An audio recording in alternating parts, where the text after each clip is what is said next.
الحمد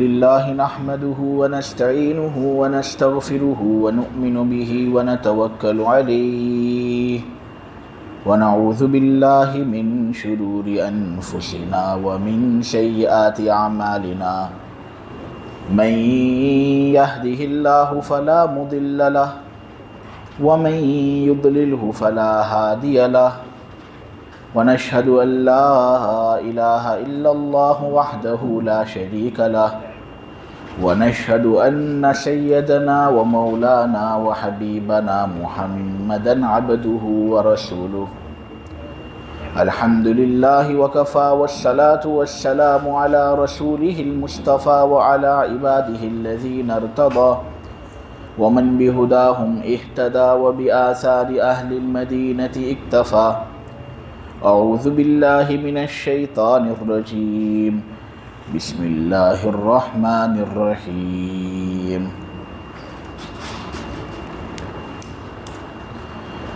الرحمن علم القرآن خلق الإنسان علمه البيان الشمس والقمر بحسبان والنجم والشجر يسجدان والسماء رفعها ووضع الميزان ألا تطغوا في الميزان وأقيموا الوزن بالقسط ولا تخسروا الميزان والأرض وضعها للأنام فيها فاكهة والنخل ذات الأكمام والحب ذو العصف والريحان فبأي آلاء ربكما تكذبان صدق الله العظيم۔ ترجمہ توجہ سے سنا جائے، جتنا زیادہ ترجمہ آپ توجہ سے سنو گے انشاءاللہ تفسیر آپ کو اتنی زیادہ سمجھ میں آئے گی۔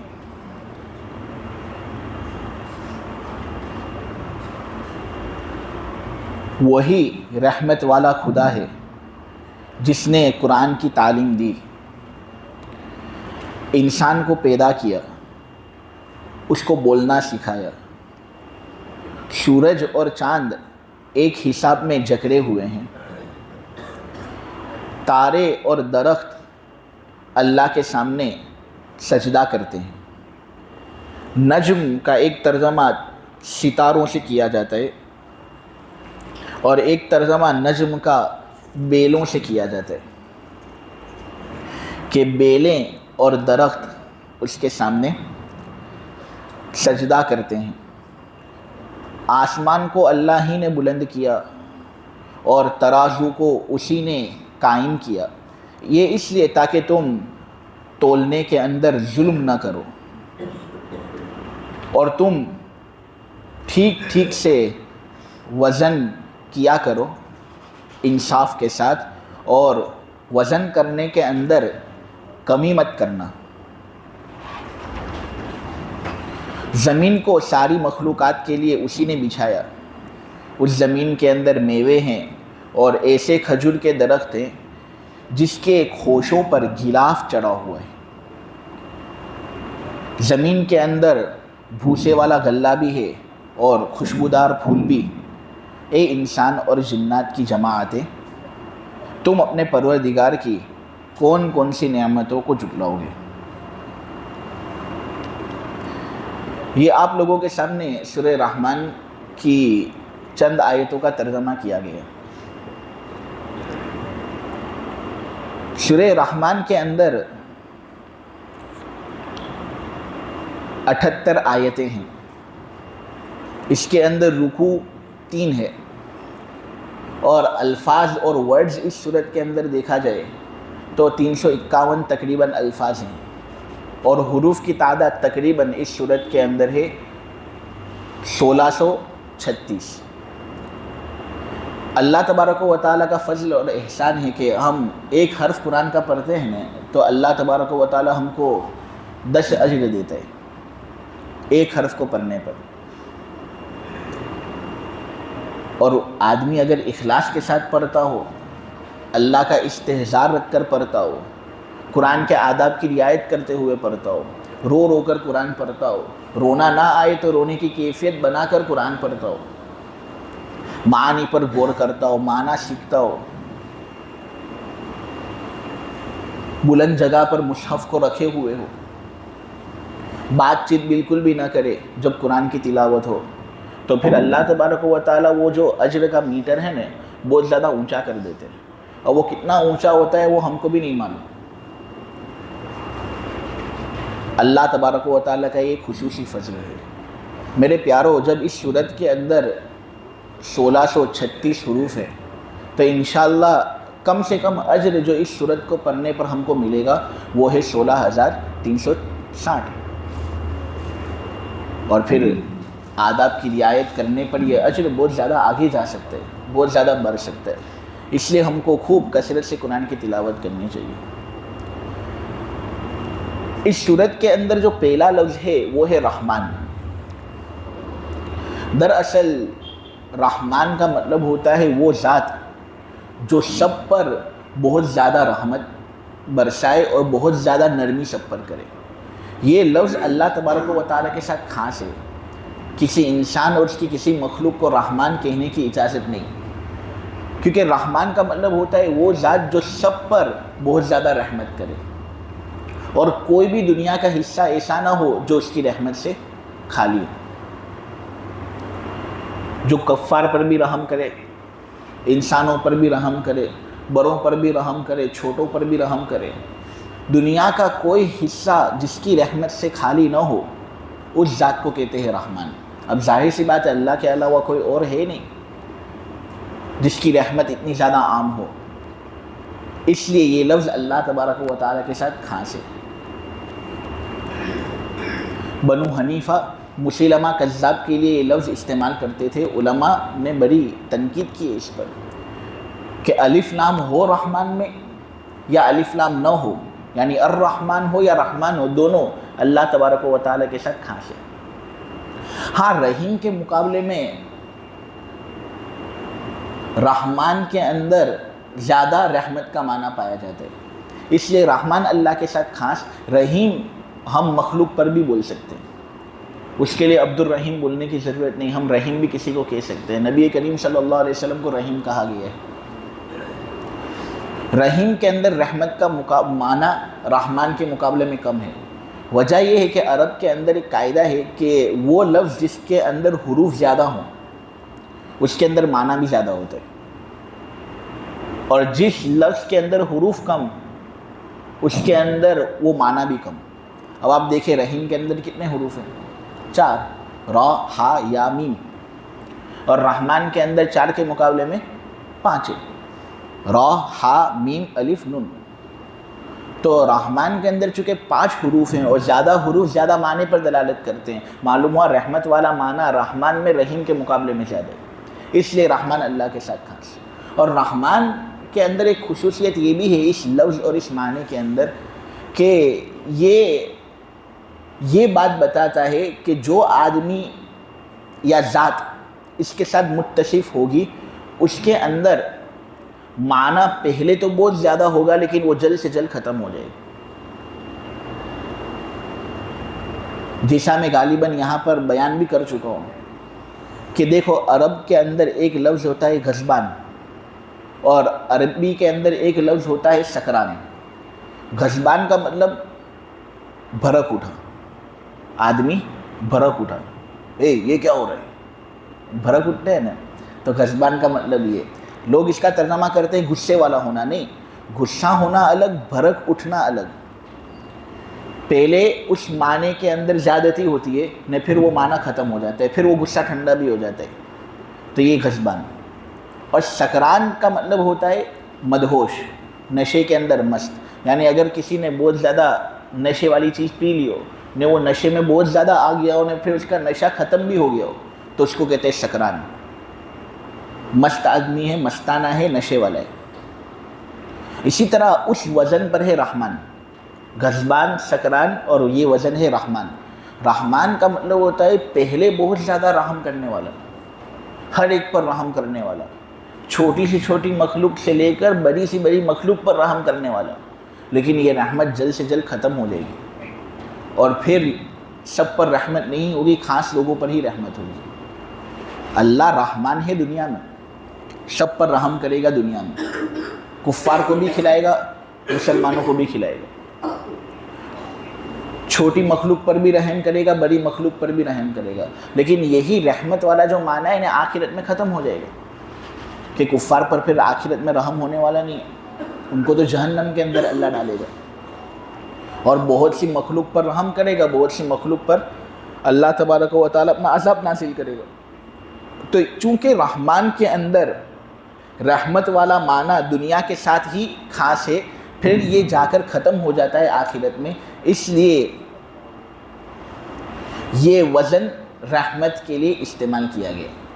اللہ تبارک و تعالیٰ کی ذات کے ساتھ یہ لفظ خاص ہے۔ بہت سے لوگ یہ کہتے ہیں کہ رحمان کا مطلب ہے نعمتوں کو دینے والا، اور رحیم کا مطلب ہے مصیبتوں کو دور کرنے والا۔ یہ فرق ہے دونوں کے درمیان۔ بعض لوگ کہتے ہیں رحمان یعنی بڑی نعمتیں دینے والا، رحیم چھوٹی نعمتیں دینے والا۔ جو مشرکین اور کفار تھے نا، وہ رحمان کے نام سے بہت چڑھتے تھے۔ سورہ فرقان کے اندر ہے کہ رحمان کا لفظ ان کو اچھا نہیں لگتا تھا۔ جب اللہ تبارک و تعالیٰ کو رحمان کہا جاتا تھا تو اندر ہی اندر بہت زیادہ غصے میں آ جاتے تھے۔ یہ وجہ اس کی یہ ہے کہ رحمان اس ذات کو کہتے ہیں جو سب پر رحم کرے، دنیا کا کوئی حصہ اس کی رحمت سے خالی نہ ہو۔ تو اگر رحم کرنے والا اللہ ہی ہے تو ان کے جو دیوتا ہیں، ان کی جو مورتیاں ہیں، وہ کہاں سے رحم کریں گے؟ جب رحم کرنے والا اللہ ہی ہے اور سب پر اللہ ہی کی رحمت ہے تو ان کے دیوی دیوتاؤں کی رحمت کہاں جائے گی؟ تو اس لیے اس نام سے بظاہر وہ بہت چڑھتے تھے کہ اللہ رحمان نہیں ہے۔ تو اللہ تبارک و تعالیٰ کے لیے رحمان کی صفت ثابت کرنے کے لیے یہاں پر اس صورت کو رحمان کے لفظ سے شروع کیا گیا کہ رحمان ہی وہ ذات ہے جس نے قرآن کی تعلیم دی محمد صلی اللہ علیہ وسلم کو اور پھر ہم کو، جس نے انسان کو پیدا کیا، انسان کو بولنا سکھایا۔ سورج اور چاند ایک حساب میں جکڑے ہوئے ہیں، سورج دن کے اندر آتا ہے، چاند رات کے وقت ظاہر ہوتا ہے۔ یہ ایک حساب ہی ان کا، ایک اوربٹ کے اندر دونوں لگے ہوئے ہیں۔ ستارے اور درخت اللہ کے سامنے سجدہ کرتے، اس کا ایک حقیقی معنی بھی لیا جا سکتا ہے کہ واقعتاً ہم جس طرح سجدہ کرتے ہیں نا، اس طرح کرتے ہیں سجدہ۔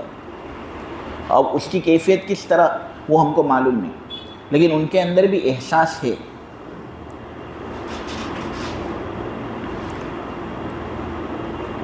اور بعض لوگوں نے یہ معنی مراد لیا ہے کہ اس کا معنی یہ ہوتا ہے کہ دونوں سورج اور چاند جو ہیں وہ اللہ تبارک و تعالیٰ کے فرمان کے تابع ہیں، ستارے اور درخت اللہ کے فرمان کے تابع ہیں۔ آسمان کو اس نے بلند کیا، ترازو کو اس نے قائم کیا تاکہ ہم عدل و انصاف کر سکیں۔ مخلوق کے لیے اس نے زمین بچھائے۔ اللہ اپنے احسانات یہاں پر شمار کروا رہے ہیں، اور زمین کے اندر میوے ہیں، ایسے زبردست کھجور کے درخت کہ جس کے خوشوں پر گھلاف چڑھا ہوا ہے، بھوسے والا اناج اللہ نے دیا، خوشبودار پھول اللہ نے دی۔ اے انسان اور جنات کی جماعت، تم اپنے پروردگار کی کون کون سی نعمتوں کو چلو گے؟ یہ ایک واحد صورت ہے جس صورت کے اندر بار بار انسان اور جنات دونوں سے صریح طور پر خطاب ہوا ہے۔ اللہ نے انسانوں سے بھی خطاب کیا ہے، جنات سے بھی خطاب کیا ہے اس صورت کے اندر بارہا۔ یہ سورہ رحمان یہاں نسخے کے اندر تو یہ لکھا ہوا ہے کہ مدنی ہے، لیکن حقیقی بات اس سلسلے میں یہ ہے کہ اس میں اختلاف ہے۔ بعض لوگ کہتے ہیں مدنی ہے، بعض لوگ کہتے ہیں مکی۔ علامہ قرطبی نے کئی روایتیں پیش کی ہے جس سے انہوں نے یہ بات ثابت کی ہے کہ یہ سورت مکی ہے۔ تو اس میں ذرا اختلاف ہے کہ مدنی ہے یا مکی ہے۔ وہ علامہ قرطبی کا رجحان اس بات کی طرف ہے کہ یہ مکی ہے، جبکہ جو نسخے لکھنے والے ہیں انہوں نے کہا ہے کہ یہ مدنی ہے۔ تو یہ جو مختصر آیتوں کی وضاحت آپ لوگوں کے سامنے کرنی تھی وہ ہو گئی۔ اب سورہ قمر کے اندر آپ لوگوں کے سامنے ایک واقعہ بیان ہو رہا تھا، وہ ادھورا تھا، وہ واقعہ ہم پورا کر لیتے ہیں. اور اس کا سورہ رحمان کے ساتھ تعلق اس طرح ہے کہ وہ واقعہ موسیٰ اور فرعون کے بارے میں. اللہ تبارک و تعالیٰ بہت رحم کرتا ہے، اور جس طرح وہ ہم پر رحم کرتا ہے اس طرح پچھلی امتوں پر بھی اس نے رحم کیا، اور اسی رحمت کے اندر موسیٰ علیہ السلام بھی شامل تھے. واقعہ کچھ اس طرح آپ لوگوں کے سامنے بیان ہو رہا تھا کہ موسیٰ علیہ السلام کی والدہ نے ڈر کے مارے موسیٰ علیہ السلام کو فرعون کے گھر بھیجا، اور فرعون کے دل کو اللہ نے نرم کر دیا، اور وہ بچوں کو قتل کرتا تھا لیکن وہ موسیٰ کی پرورش پر راضی ہو گیا. اس طرح شہزادے کی طرح موسیٰ علیہ السلام نے بچپن میں تربیت حاصل کی. جوان ہوتے ہیں تو ایک مرتبہ باہر نکلتے ہیں، تو یہ غفلت کا وقت ہوتا ہے. جس وقت یہ باہر نکلتے ہیں نا، بعض لوگ کہتے ہیں کہ یہ رات کا وقت تھا، بعض لوگ کہتے ہیں کہ یہ دوپہر کا وقت تھا. تو اس وقت میں موسیٰ علیہ السلام باہر نکلتے ہیں اور دیکھتے ہیں کہ دو لوگ آپس میں جھگڑا کر رہے ہیں. ایک بہت زیادہ ظلم کر رہا ہے اور ایک ظلم برداشت کر رہا ہے. قبطی اور اسرائیلی شخص کے مابین جھگڑا ہو گیا. قبطی شخص اسرائیلی شخص پر ظلم کر رہا ہے اور اسرائیلی شخص وہ ظلم برداشت کر رہے ہیں. موسیٰ علیہ السلام نے جب یہ منظر دیکھا نا، تو موسیٰ علیہ السلام چونکہ بنو اسرائیل کے ایک فرد ہیں، اس لیے اسرائیلی شخص کی طرف موسیٰ علیہ السلام کا دل مائل ہو گیا، اور وہ دیکھ نہ سکے کہ اس طرح قبطی ان پر ظلم کر رہے. اور قبطی لوگ ظلم کرتے تھے، یہ فرعون کے لوگ تھے جو فرعون کو اپنا خدا سمجھتے تھے. ہوا یہ کہ وہ اسرائیلی شخص لڑتے لڑتے موسیٰ علیہ السلام کو پکارتا ہے اور کہتا ہے، اے موسیٰ تو میری مدد کر، یہ مجھ پر ظلم کر رہا ہے. تو موسیٰ علیہ السلام جھگڑا روکنے کے لیے تشریف لے جاتے ہیں، لیکن ہوتا یہ ہے کہ وہ قبطی شخص بہت زیادہ گرمی دکھا رہا ہوتا ہے. تو موسیٰ علیہ السلام نے اس کو ٹھنڈا کرنے کے لیے ذرا ایک مکہ لگایا. اب موسیٰ علیہ السلام کا ایک مکہ لگنا تھا کہ وہ جان بحق ہو گیا، اس کی جان نکل گئی، روح نکل گئی اس کی، مر گیا وہ. اب موسیٰ علیہ السلام سے جب یہ حرکت ہوئی تو موسیٰ علیہ السلام بڑے نادم ہوئے. موسیٰ علیہ السلام کو معلوم تھا نہیں کہ وہ ایک مکے سے مر جائے گا. یعنی موسیٰ علیہ السلام کی طاقت کتنی زیادہ تھی اس سے خود موسیٰ علیہ السلام بھی ناواقف تھے. تو بہت اللہ تبارک و تعالیٰ سے استغفار کیا، اور قرآن کے اندر وہ استغفار موجود ہے. قال رب انی ظلمت نفسی، اے میرے پروردگار میں نے اپنے آپ پر ظلم کیا. یہ کام مناسب تھا نہیں. ہاں اگرچہ وہ ظلم کر رہا تھا، لیکن مجھے کیا حق ملا کہ میں نے اس کو اس طرح قتل کر دیا. اب ویسے پیغمبر سے کوئی گناہ ہوتے نہیں ہیں، اور یہاں پر موسیٰ علیہ السلام نے جان بوجھ کر اس کو قتل نہیں کیا. ایک غلط فہمی ہوگی، جھگڑا روکنا چاہ رہے تھے لیکن روکنے کے اندر ہاتھ پھسل گیا. لیکن اس پر بھی موسیٰ علیہ السلام نے استغفار کیا. اس سے یہ بات معلوم ہوتی ہے کہ اگر ہم گناہ کے ارادے سے نہیں ہوتے لیکن پھر بھی اگر ہم سے گناہ ہو جائے تو ہم کو اللہ تبارک و تعالیٰ سے معافی مانگنی چاہیے، اور پیغمبر کا یہی طریقہ ہے. لیکن ہمارا حال تو یہ ہے کہ گناہ ہم ارادے سے کرتے بھی ہیں، اس کے باوجود بھی ہم اللہ سے معافی نہیں مانگتے. موسیٰ علیہ السلام نے اللہ سے بہت زیادہ استغفار کیا. اس سے یہ بات بھی معلوم ہوئی کہ اگر مسلمان اور غیر مسلم ایک جگہ کے اندر رہتے ہوں اور سب امن و امان کے ساتھ رہتے ہوں تو اس طرح کسی مسلمان کو یہ حق نہیں کہ وہ کسی غیر مسلم کو قتل کر دے یا اس کا جان اور مال لے لے، اس کی عصمت و آبرو کی عدم حفاظت کرے. اس کو کوئی حق نہیں، بلکہ سب کے ساتھ اچھا سلوک کرنا چاہیے. اگر وہ ہمارے ساتھ اچھا سلوک کر رہے ہیں، قانون ہم اپنے ہاتھ میں نہ لیں. اس سے یہ بات معلوم ہو. اب موسیٰ علیہ السلام وہاں سے چلے گئے اور پوری رات در کے اندر موسیٰ علیہ السلام نے گزاری. پھر جب صبح کا وقت ہوا نا تو دیکھا کہ وہ جو اسرائیلی شخص کل قبطی کے ساتھ لڑ رہا تھا نا، آج ایک دوسرے قبطی کے ساتھ لڑ رہے. موسیٰ علیہ السلام نے یہ منظر دیکھا اور کہا کہ تو بڑا سرکش آدمی ہے، لڑنا تو تیری فطرت میں ہے. میں نے کل تیری مدد کی تھی یہ سمجھ کر کہ بیچارہ ظلم برداشت کر رہا ہے، لیکن تو بھی آج بھی لڑتا ہو گیا. تو بڑا گمراہ آدمی ہے تو. اس طرح موسیٰ علیہ السلام اس کی طرف آگے بڑھے. اب موسیٰ علیہ السلام نے یہ کرنا چاہا کہ میں جھگڑا روکوں اور مصری کو ذرا پیچھے ہٹاؤں، لیکن وہ آدمی جو بنو اسرائیل کا تھا، جس کی مدد موسیٰ علیہ السلام نے کی تھی کل، اس نے غلط سمجھا. اس نے یہ سمجھا کہ موسیٰ مجھے مارنے کے لیے آ رہے، یہ مجھے پیٹنے کے لیے آ رہے. اس نے کہا نا کہ میں بڑا سرکش ہوں، روزانہ لڑتا رہتا ہوں میں. تو اس کو غلط فہمی ہوئی تو زور زور سے کہنے لگا، اے موسیٰ، کیا تو مجھے اسی طرح قتل کرنا چاہتا ہے جس طرح کل تو نے اس قبطی کو قتل کیا تھا؟ موسیٰ علیہ السلام نے اپنا سر پکڑ لیا کہ اس نے تو سب کے سامنے یہ بات کہہ دی. قبطی کو معلوم ہوا، اسے درباریوں تک بات پہنچائی. تو جو رمسیس تھا نا، اس نے وارنٹ جاری کر دیا کہ موسیٰ نے قبطی کو قتل کیا کس طرح، وہ بھی ایک اسرائیلی شخص کا دفاع کرتے ہوئے. موسیٰ کو کسی بھی حال میں پکڑ لے آؤ اور اس کو میں قتل کروں گا. اس طرح موسیٰ علیہ السلام بغیر کسی سامان کے، بغیر کسی سواری کے مصر سے بھاگے، اور مصر سے بھاگ کر جاتے ہیں مدین. مدین وہ اس لیے جاتے ہیں کیونکہ یہ مدین شعیب علیہ السلام کی بستی تھی. شعیب علیہ السلام کو اس بستی کی طرف نبی بنا کر بھیجا گیا تھا، اور شعیب علیہ السلام حضرت ابراہیم علیہ السلام سے جڑے ہوئے تھے. جب وہ علاقہ ابراہیمی علاقہ تھا تو بنو اسرائیل یعنی یعقوب کے بیٹوں پر وہ رحم کرے گا یا نہیں، کیونکہ یعقوب ابراہیم علیہ السلام کے پوتے ہوتے ہیں. تو اس لیے مدین کی طرف یہ گئے. دراصل ابراہیم علیہ السلام نے ایک اور شادی بھی کی تھی، سارہ کے ساتھ تو کی تھی، حضرت حاجرہ کے ساتھ بھی کی تھی، اور ایک اور عورت کے ساتھ بھی کی تھی جس کا نام تھا قطورہ. قطورہ سے 6 بیٹے پیدا ہوئے. ان 6 بیٹوں میں سے ایک بیٹے کا نام تھا مدین، اور مدین سے پھر مدین کا علاقہ آباد ہوا. اور اسی قوم کے ایک حصے حضرت شعیب تھے، اور ان کو وہاں پر نبی بنا کر بھیجا گیا. تو اس لیے ابراہیم علیہ السلام سے چونکہ اس قوم کا تعلق تھا، اس سے حضرت موسیٰ وہاں گئے کہ یہ فرعون کے علاقے سے دور بھی ہے اور یہ لوگ میری مدد بھی کر سکتے ہیں. موسیٰ علیہ السلام مصر سے نکلتے ہیں اور ان کے پاس کھانے کے لیے کوئی چیز ہوتی نہیں ہے. کپڑے بھی پرانے ہو چکے ہوتے ہیں، پھٹ چکے ہوتے ہیں، اور برہنہ پا، بہت سا جسم کھلا ہوا. اس طرح غریبی کے حالت میں یہ مدین پہنچتے ہیں.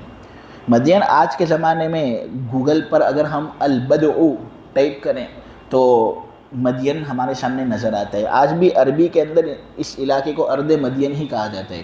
تبوک کا جو حصہ ہے نا، اس کے بالمقابل بحر کلزم سے قریب یہ واقعہ ہے. دراصل موسیٰ علیہ السلام نے جب وہ جھگڑا روکا تھا نا قبطی اور اسرائیلی کے درمیان، وہ علاقہ مصر کے اندر تھا. مصر کے اندر وہ علاقہ تو بعض مفسرین کہتے ہیں منف اس کا نام تھا. بائبل کے نسخوں کے اندر ہے اس کا نام شوف تھا.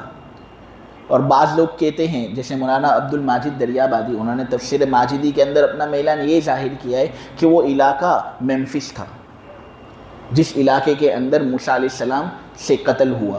وہاں سے یہ بھاگے تو جاتے ہیں البدع اور مدین کے اندر، اور وہاں پر جگہ ملتی ہے ذرا تو سائے کے نیچے بیٹھتے ہیں اور اللہ تبارک و تعالیٰ سے دعا کرتے ہیں، اے اللہ بڑا فقیر اور محتاج ہوں. شہزادی کی زندگی ایک طرف میری تھی لیکن آج میرے پاس کچھ نہیں. اے اللہ جو بھی خیر تم مجھ پر نازل کرے نا، میں اس کا بڑا محتاج ہوں. میں تجھے نہیں بتاتا کہ تم مجھے یہ دے یہ دے یہ دے، تیری مرضی، لیکن جو بھی خیر ہو نا میرے لیے. آج یہ بندہ اتنا زیادہ خیر سے پیچھے ہے کہ ہر خیر کا میں محتاج ہوں، تو جو بھی مجھے دے. انی لما انزلت الی من خیر فقیر، جو بھی خیر تم مجھ پر نازل کرے میں اس کا بڑا محتاج ہوں. اتنے میں ہوا یہ کہ ایک کنواں تھا، اس کنویں کے اندر بہت سے مردوں کا ہجوم تھا اور سائڈ پر 2 عورتیں کھڑی تھیں. موسیٰ علیہ السلام نے یہ منظر دیکھا کہ 2 عورتیں سائڈ پر کھڑی ہیں اور بہت سے مرد کنویں کے پاس ہیں جو اس کنویں سے پانی نکالنا چاہتے ہیں. موسیٰ علیہ السلام تھے پیغمبر، اور پیغمبر کبھی بھی غلط برداشت کر نہیں سکتا. جب وہ دیکھ رہے تھے کہ 2 عورتوں پر من وجہ ظلم ہو رہے کہ پانی وہ وصول نہیں کر سکتی، پریشان ہے، بے چین ہے، تو موسیٰ علیہ السلام اتنی حاجت کے اندر تھے، اتنی کمزوری کی حالت میں تھے، لیکن اس کے باوجود ان کی مدد کرنے کے لیے آگے پہنچے.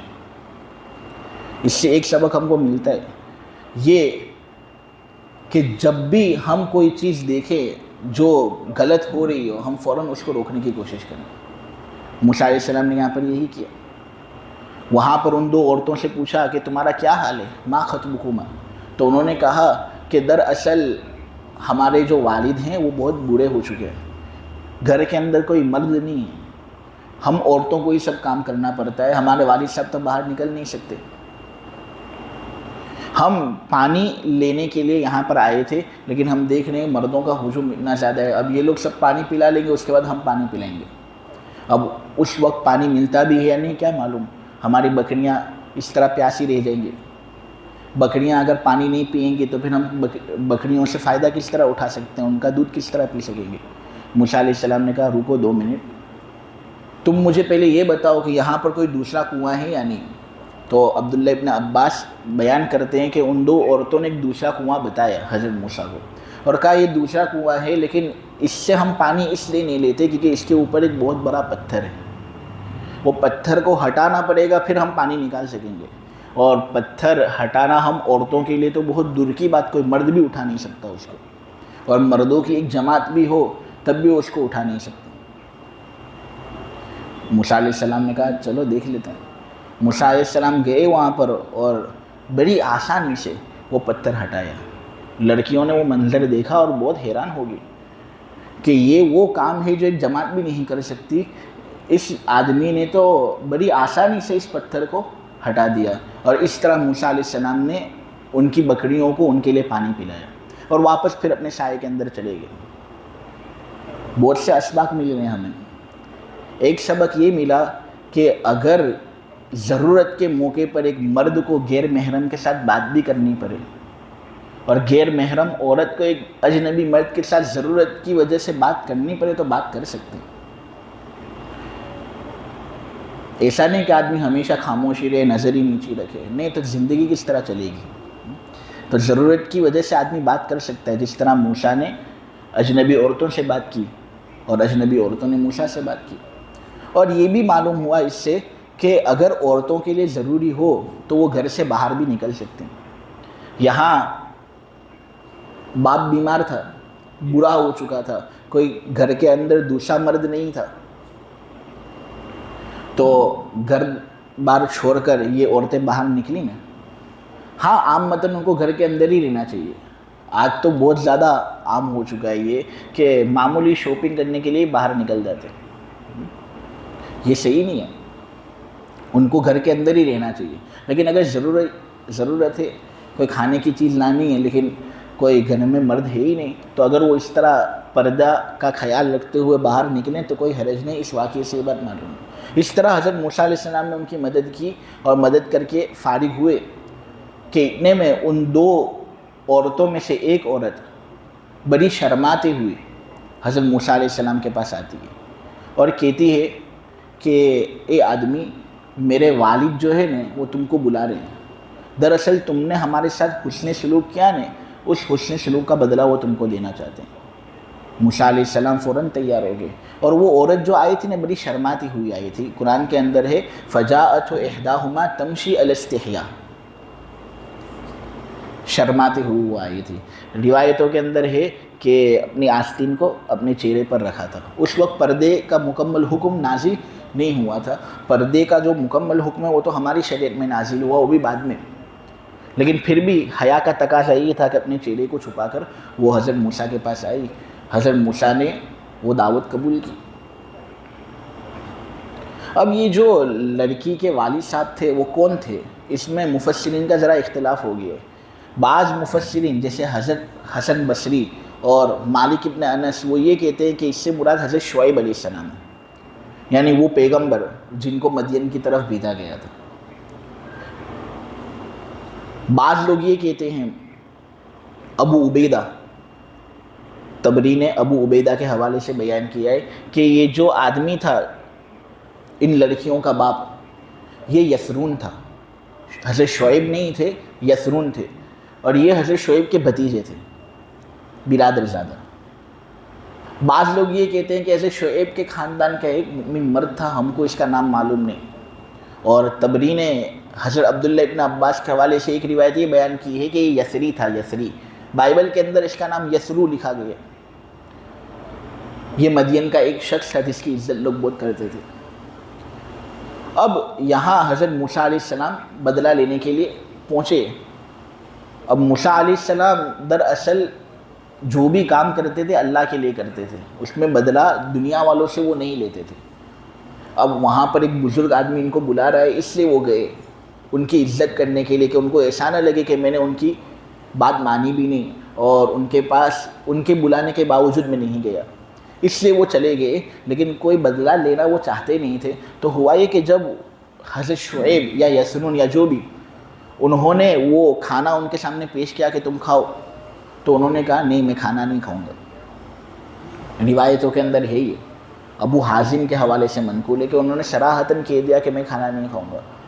انہوں نے کہا کیوں ایسا کھانا نہیں کھاتے, حالانکہ تمہاری حالت بالکل مستانہ حالت ہے, بہت فقیرانہ حالت میں نظر آتے ہو, کھانے کی بڑی سخت ضرورت ہے لیکن پھر بھی کھانا نہیں کھا رہے.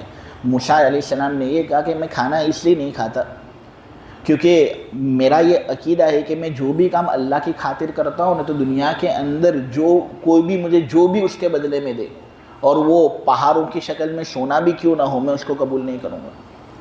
کیونکہ اگر دنیا ہی کے اندر مجھے بدلہ مل جائے گا تو پھر ہو سکتا ہے آخرت میں مجھے بدلہ نہ ملے, اور ہم تو ایسے لوگ ہیں کہ ہم آخرت کے لیے کام کرتے ہیں, اس لیے دنیا کے اندر ہم کو بدلہ نہیں چاہیے.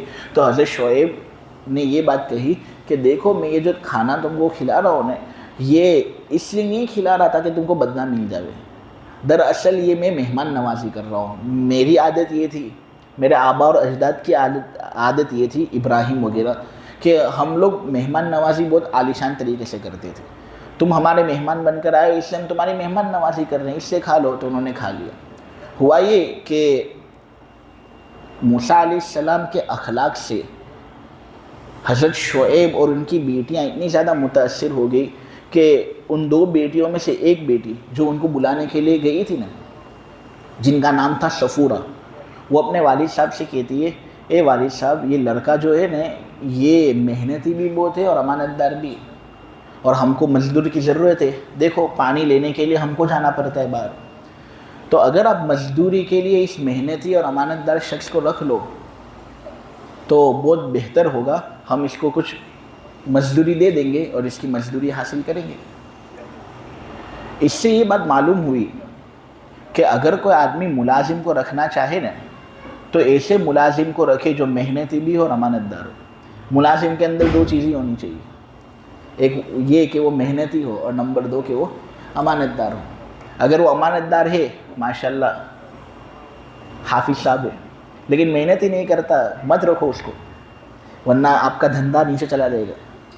بہت محنتی ہے لیکن امانت دار نہیں ہے, اس کو ہی مت رکھو, ورنہ وہ تمہارا گلہ لے لے گا. کیمرہ رکھو گے تب بھی.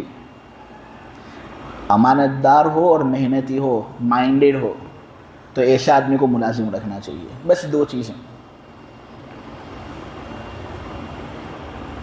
تو اس طرح حضرت شعیب کو مشورہ دیا گیا. حضرت شعیب نے کہا ٹھیک ہے مزدوری کے طور پر رکھ تو لیتا ہوں, لیکن مجھے یہ بھی معلوم ہو گیا کہ میری اس لڑکی کو یہ لڑکا پسند ہے. باپ سمجھ جاتا ہے اپنی لڑکیوں کی اس طرح گفتگو سے, تو باپ کو بھی چاہیے کہ لڑکی کا رشتہ وہاں پر ہی کراوے جہاں پر لڑکیوں کا میلان ہوتا ہے. وہ کھلم کھلا آج کل تو لڑکیاں بول دیتی ہیں کہ مجھے وہ فلاں لڑکا پسند ہے, پھر بھی باپ باپ کراتے نہیں ہیں. افسوس کی بات ہے, کھلم کھلا کہتی ہے پھر بھی ماں باپ نہیں کراتے. یہاں اشاروں میں حضرت شعیب سمجھ گئے تھے کیا کہنا چاہ رہی ہے وہ. معلوم یہ ہوا کہ پسند جہاں پر عورت کو ہو نہیں رشتہ وہاں پر آدمی کو کرانا چاہیے. آدمی اپنی پسند نہ دیکھے, ان کو زندگی نہیں گزارنی, زندگی تو ان کو گزارنی ہے. خاص طور پر اپنی اولاد کی پسند کا لحاظ رکھا جائے. لیکن ابھی تو نوجوان یہاں بیٹھے ہیں, بہت سے تو نکاح ہوئے بھی نہیں ہیں, منگنی بھی نہیں ہوئی, تو ان کو چاہیے کہ صبر کریں, وہ روزے رکھیں. روزے میں شہوت ٹوٹتی ہے.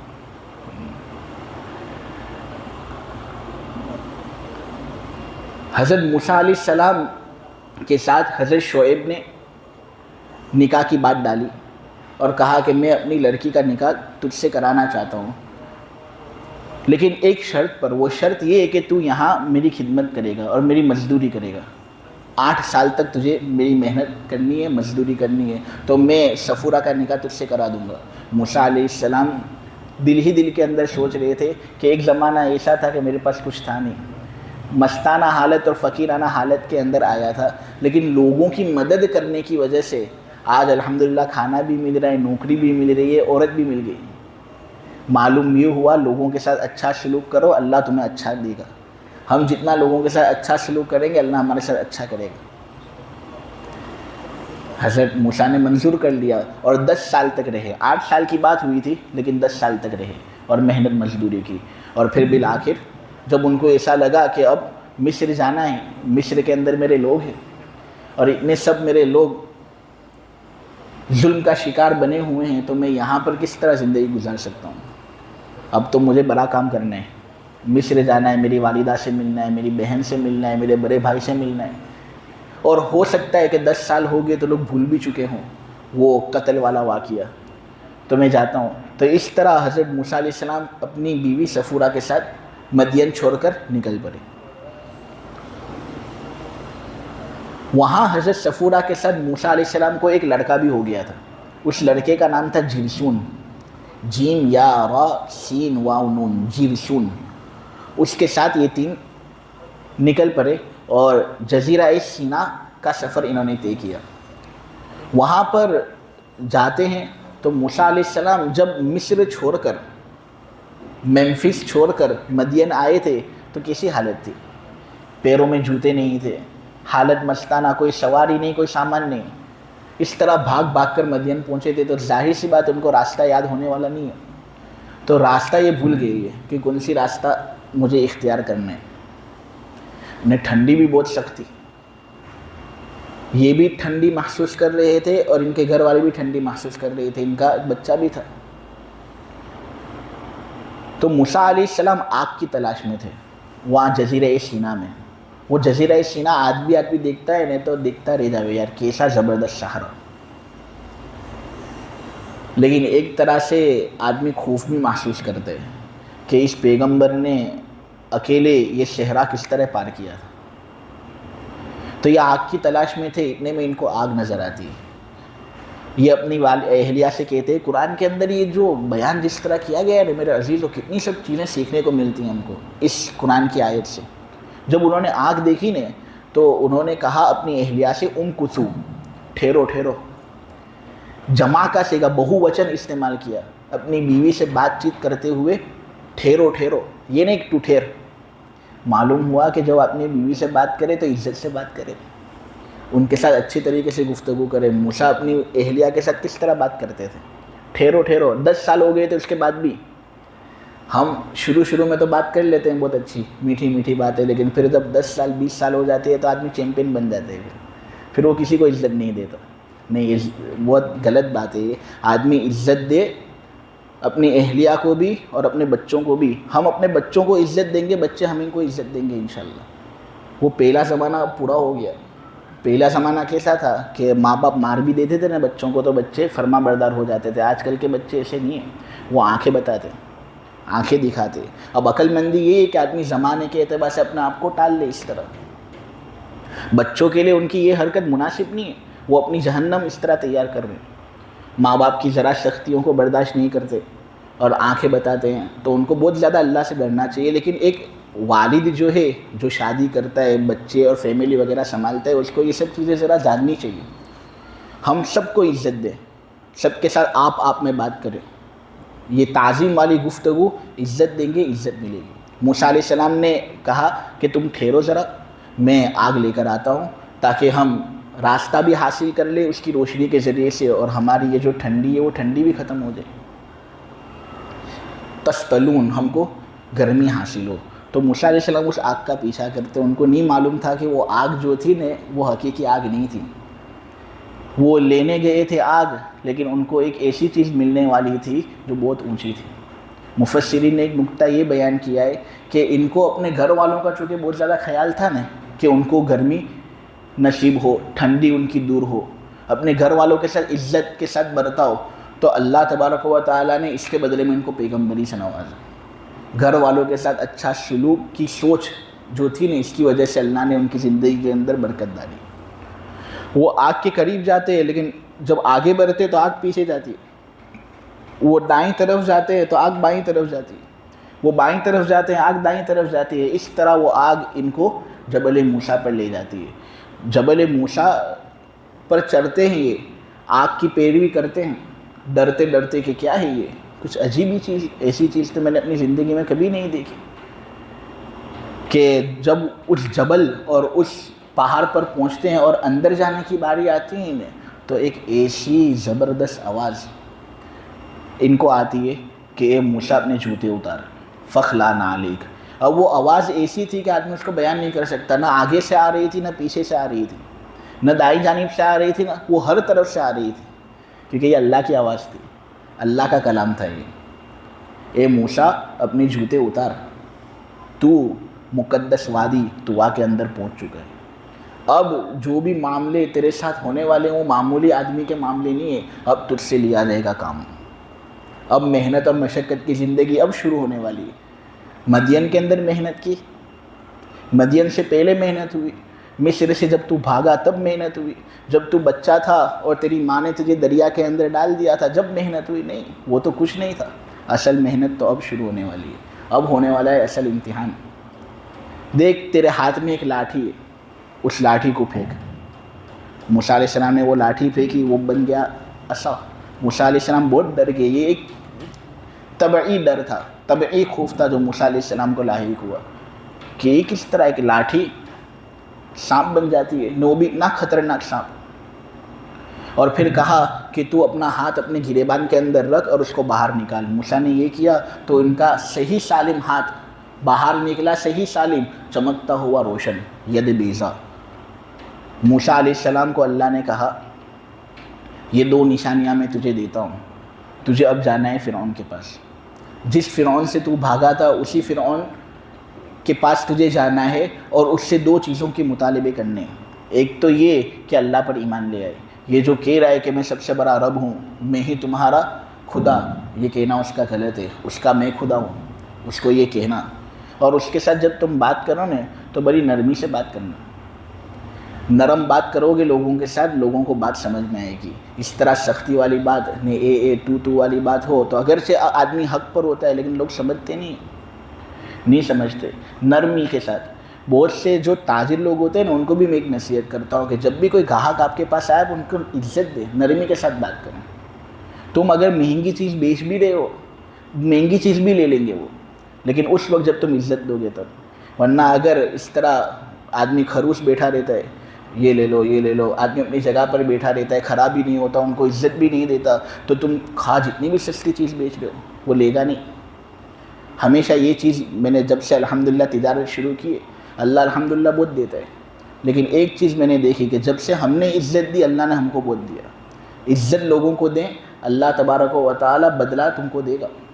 موسیٰ علیہ السلام کے واقعے سے یہ بات ہم کو ملتی ہے کہ اب تم کو فرعون کے پاس جانا ہے، نرم گفتگو کرنی ہے، اس کو اللہ کی طرف بلانا ہے اور کہنا ہے کہ اللہ پر ایمان لیا. دوسری بات اس کو یہ کہنی ہے کہ بنو اسرائیل پر بہت ظلم ہو گیا، صدیوں سے ظلم چل رہا ہے، اب ان کو آزاد کر دو، بنو اسرائیل کو اب آزاد کر کے تم فلسطین لے کر آؤ. یہ 2 حکم اللہ تبارک و تعالیٰ نے موسیٰ علیہ السلام کو دیے تھے. موسیٰ علیہ السلام نے کہا تھا اے اللہ آپ کو معلوم ہے کہ میری زبان بہت زیادہ صاف نہیں، میری زبان کے اندر لکنے تھے. ایک تو فرعون کا خوف ہے ہی مجھے، دوسرا یہ کہ میں اس کے ساتھ صحیح طریقے سے بات نہیں کر سکوں گا، اور جب کھلا میں اس کو بات پہنچا نہیں سکوں گا تو وہ تو مجھے قتل کر دے گا. میں تنہائی محسوس کر رہا ہوں، مجھے ایک ساتھ کی ضرورت ہے. میرا بڑا بھائی ہارون، آپ اگر اس کو نبی بنا دیں وہ بہت اچھی بات کرتا ہے، مجھے ایک ساتھ نصیب ہو جائے گا. تو اللہ نے کہا ٹھیک ہے، ہارون علیہ السلام کو بھی نبی بنایا گیا. اس سے ایک سبق یہ ملتا ہے کہ آدمی کو اللہ کا دین پھیلانا چاہیے، خواہ جو بھی کمی ہو اس کے اندر. اللہ کو کسی کی ضرورت نہیں کہ جو اچھا بیان کرنے والا ہو اللہ اسی سے دین کی خدمت لے. نہیں، اللہ اگر چاہے گا تو ایک لکنت والے نبی سے بھی خدمت لے سکتا ہے. موسیٰ علیہ السلام سے کتنی بڑی خدمت لی، حالانکہ موسیٰ علیہ السلام کے اندر وہ قوت گویائی تھی نہیں. یہ اللہ کا دین ہے. تو اللہ کی دین کا پوچھے موسیٰ سے احوال. لینے کے لیے گئے تھے آگ، لیکن مل گئی ان کو پیغمبر. اس طرح پھر یہ فرعون کے پاس جاتے، نشانیاں فرعون کے سامنے ظاہر کرتے، ید بیضا واضح کرتے، لاٹھی واضح کرتے، لیکن فرعون نے جادوگری کا الزام لگا دیا موسیٰ علیہ السلام پر۔ مقابلہ ہوا جادوگروں کے ساتھ یوم عاشورہ کو، 10ویں محرم کو، لیکن اس وقت بھی فرعون کی آنکھیں کھلی نہیں کہ جب تمام دھاگے اور رسیاں سانپ کی شکل میں نظر آ رہے تھے، تب موسیٰ علیہ السلام کا جو اژدہا تھا، حقیقی اژدہا، وہ سب کو نگل گیا۔ جادوگر جو تھے وہ اپنے فن کو پہچانتے تھے اور وہ جان گئے کہ یہ چیز جادو سے بہت اونچی ہے۔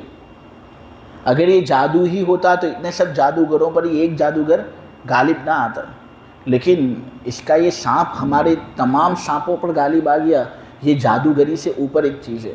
وہ فوراً 10ویں محرم کو انہوں نے اللہ کے سامنے سجدہ کیا اور اپنا استغفار کیا، انہوں نے، اللہ نے ان کو معاف کر دیا۔ 10ویں محرم کی ایک فضیلت اسی لیے بھی ہے کہ اللہ نے اس دن کو موسیٰ علیہ السلام کے مقابلے میں جو جادوگر تھے نے ان کی توبہ قبول کی تھی، تو جب اللہ ان کی توبہ قبول کر سکتا ہے، ہماری توبہ کیوں نہیں قبول کر سکتا؟ وہ انہوں نے ایک سجدہ اللہ کے سامنے کیا، اللہ نے ان کی مغفرت کی۔ ہم تو روزانہ سجدہ کرتے ہیں، اللہ ہماری مغفرت کیوں نہیں کرے گا؟ تو آدمی کبھی بھی اللہ کی رحمت سے نا امید نہ ہو، کبھی بھی مایوس نہ ہو۔ فرعون اس طرح موسیٰ علیہ السلام کے خلاف پروپیگنڈا کرتا رہا، جادوگروں کو اس نے قتل کر دیا، کھجور کے درخت کی ٹہنیوں پر سب کو لٹکا دیا، سب کو قتل کر دیا، سب کو شہید کر دیا۔ اور پھر بالآخر موسیٰ علیہ السلام پر رات کے وقت وحی آتی ہے کہ اب بہت ظلم ہو گیا، بہت تشدد ہو گیا، فرعون نے بات مانی نہیں، اب تم کو کرنا یہ ہے کہ بنو اسرائیل کو چپکے سے رات کے وقت مصر سے بھگا کر لے جانا ہے فلسطین۔ اب مصر سے فلسطین کا جو راستہ تھا نا، وہ دو تھے، ایک خشکی کا راستہ تھا جو قریب تھا، اور ایک سمندری راستہ تھا جو دور تھا۔ اس زمانے میں خشکی کا راستہ، تو مصر سے اگر اپنے نکلتے ہیں تو اس زمانے میں خشکی کا راستہ تھا جو فلسطین جلد سے جلد آدمی کو پہنچا دے۔ اللہ نے کہا یہ راستہ اختیار نہیں کرنا تم کو وہ سمندری والا راستہ اختیار کرنا ہے جو دور ہے تم سے۔ اللہ کو دراصل فرعون کو ڈبونا تھا نہیں، اسی لیے اللہ نے وہ راستہ منتخب کیا، اور موسیٰ علیہ السلام نے وہ بات مان بھی لی۔ ایسا نہیں کہ اے اللہ یہ قریب ہے تو یہ راستہ، اگر اس راستے سے جاتے نا فرعون پکڑ لیتا اور سب کو قتل کر دیتا، لیکن وہ سمندری راستے کے ذریعے سے اللہ نے حفاظت کی۔ ہو سکتا ہے کہ بہت سی چیزوں کو ہم بری سمجھیں کہ اس میں تو مشقت بہت زیادہ ہے، لیکن اللہ نے اس میں ہمارے لیے بھلائی رکھی، اور بہت سی چیزیں ایسی ہوتی ہے کہ ہم شاید یہ سمجھیں کہ ہمارے لیے یہ چیز بھلی ہے، لیکن اللہ نے اس کے اندر ہمارے لیے برائی رکھی ہو۔ اللہ حکمتوں کا مالک ہے، خزانوں کا مالک ہے۔ تو خشکی کا راستہ اس زمانے میں جو تھا نا، اس کو انہوں نے طے نہیں کیا، دور کا راستہ سمندری والا راستہ تھا وہ طے کیا۔ اب آج کے زمانے میں وہ خشکی کا راستہ اب خشکی والا باقی نہیں رہا، دراصل وہ جو میڈیٹرینین سی ہے نا، بحر روم، اس کو اور بحر کلزم کو ملایا گیا ہے کھود کر، تو آج وہ خشکی کا راستہ خشکی والا راستہ نہیں ہے، لیکن اس زمانے میں تھا، اس زمانے میں اس کو کھودا نہیں گیا تھا۔ اب آج کے زمانے میں جو بحر کلزم ہے، خلیج سویز اس کو کہتے ہیں، وہاں یہ لوگ سب پہنچے۔ موسیٰ علیہ السلام نے دیکھا کہ آگے دریا ہے، پیچھے فرعون کا لشکر آ رہا ہے۔ قوم کے جو بدماش تھے وہ سب موسیٰ علیہ السلام پر ٹوٹ پڑے، اے موسیٰ تو نے تو ہمیں ہلاک کر دیا، گمراہ کر دیا، فرعون کے پنجوں سے وقتی طور پر نجات تو نے دلوا دی، لیکن آگے سمندر ہے، پیچھے فرعون ہے۔